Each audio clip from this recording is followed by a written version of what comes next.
کیا میرے اللہ کے پاس اپنے پیارے بندوں کے لیے لڑکیوں کی کمی؟ کیا میرے رب کے پاس اپنی پیاری بندیوں کے لیے لڑکوں کی کمی؟ یہ امپاسبل ہے کہ اس کے بغیر میں خوش یا راضی ہو سکوں، میرے دل کو سکون مل سکے۔ میں کبھی بھی اس کے بغیر خوش نہیں رہ سکتا یا رہ سکتی۔ ہم کیوں یہ سمجھ بیٹھتے ہیں کہ میرا رب مجھے راضی نہیں کر سکتا، راضی نہیں کر سکتا۔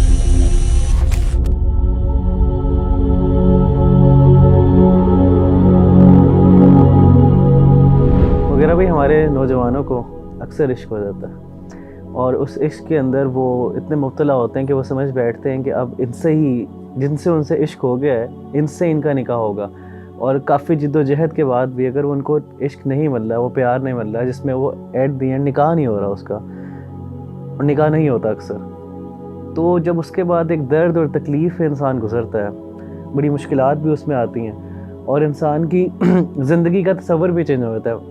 کہنے کا مقصد یہ ہے کہ انسان اپنے آپ کو سمجھتا ہے کہ وہ اس کے بغیر زندہ ہی نہیں ہے، تو کیسے مغیرہ بھائی وہ شخص اپنے آپ کو اس کرب سے، اس اذیت سے نکالے اور ایک نارمل عام زندگی گزارے جس طرح وہ پہلے گزار رہا تھا جب اس کو عشق نہیں ہوا ہوا تھا؟ ربیع اللہ بھائی، میں یہ سمجھتا ہوں کہ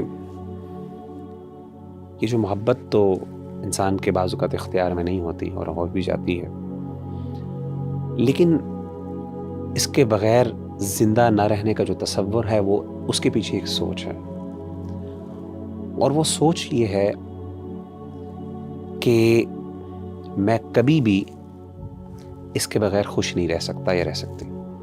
میری خوشی اور میرا پورا سکون وہ اس چیز کے اوپر منحصر ہے یا وہ ڈیپینڈنٹ ہے کہ یہ شخص مجھے مل جائے۔ یہ امپاسبل ہے کہ اس کے بغیر میں خوش یا راضی ہو سکوں، یا مجھے یا میرے دل کو سکون مل سکے۔ ربیع اللہ بھائی، مجھے یہ بتائیے،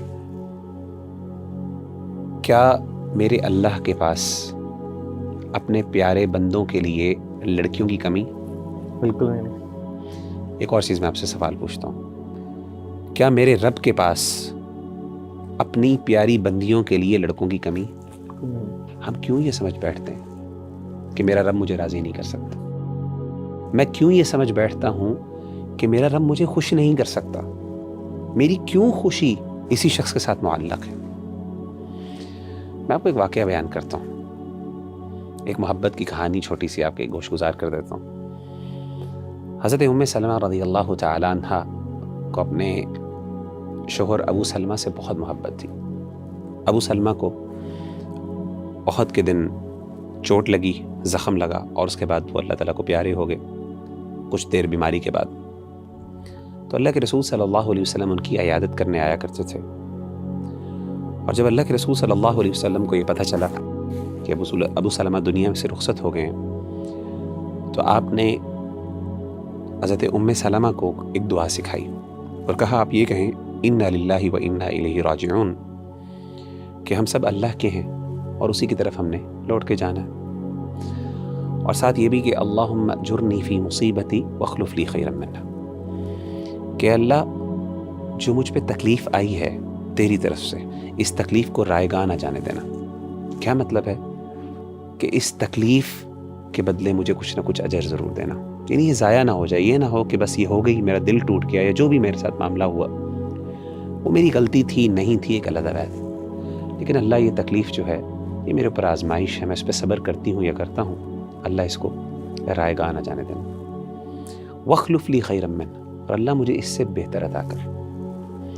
ابو سلمہ اور ام سلمہ کی آپس میں بہت محبت تھی، اور ان کا واقعہ جو ہے ہجرت کا وہ ذرا پڑھیں تو انسان کو اندازہ ہوتا ہے، بڑا دردناک واقعہ ہے ان کا جو فیملی میں آپس میں جو انہوں نے آزمائش جھیلی دین کی خاطر، وہ ذرا دل ہلا دینے والا واقعہ، وہ ذرا پڑھنے والا۔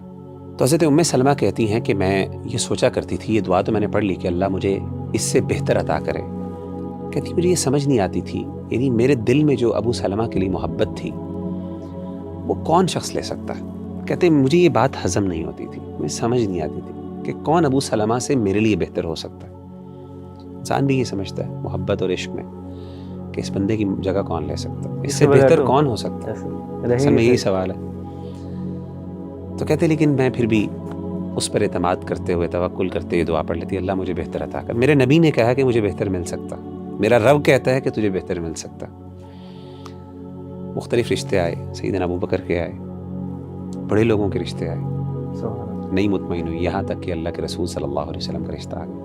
اللہ، جب اللہ کے رسول صلی اللہ علیہ وسلم سے آپ کی شادی ہوئی، ام سلمہ کی، کہتی ہیں سبحان اللہ، مجھے اندازہ ہوا کہ واقعی میرے رب کو پتہ ہے کہ مجھے اس سے زیادہ خوشی مل سکتی ہے اور مجھے ملی۔